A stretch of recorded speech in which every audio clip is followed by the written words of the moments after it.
Serving charity. To the humble, God gives His grace. BD number 7308. March 14, 1959. Te will to serve is entering into humility, it is the beginning of victory in the battle against arrogance, which still characterizes man as a child of Satan and which he should therefore fight with all his strength. Arrogance wants to rule, it places itself high above everything standing next to it, the arrogant person wants to subjugate everything and force it under his service, the arrogant person is brutal and unloving, he has all the characteristics of God's adversary which are obviously evident, and therefore he is on the path to ruin if he does not change and seriously takes action against the arrogant spirit. And he will do so as soon as the will arises in him to serve. Serving his fellow human being is truly liberating, for then he escapes from the adversary and enters another sphere, for humility leads him to God, through humility he comes close to God and receives blessings in abundance, according to his promise, only to the humble do I bestow my grace. Humility will always prove itself in a serving will to help, the human being enters a completely different stage of development when he lives in humility, when he fights all arrogance, when he begins to recognize himself and becomes aware of his weakness of will and faults which take away all arrogance and place him in the consciousness of deepest lowliness.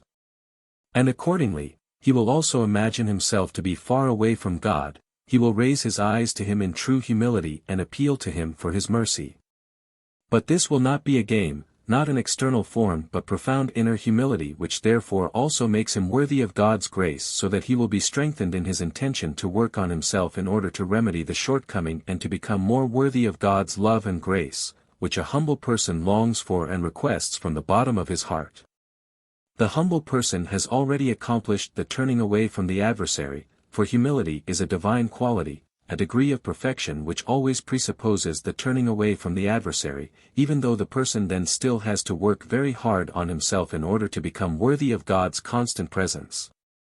But the serving love which now fills a humble person soon transforms his whole being into love, and a truly humble person soon comes so close to the Father's heart that he unites with the eternal love and thus also attains perfection.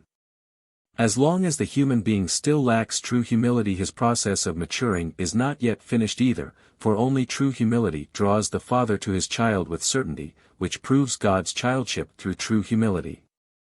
And as long as there is still a spark of arrogance in the human being, the path to this unification is still long, for God's adversary is still involved, and the battle against him has to be waged with all will and firm resolution, and it can also be waged as soon as the human being achieves helpful neighborly love, which will then also earn him victory over himself. Only once should the human being go into himself and reflect on his faults and weaknesses, on his vices and bad habits. And he will get away from his arrogance quite considerably if he is only honest with himself. But this critical self-examination can be the turning point for him, because as soon as he recognizes himself and is of good will, he will turn to God in humility and ask him for grace and mercy, which he can then also be quite sure of, because God gives his grace to the humble. Amen.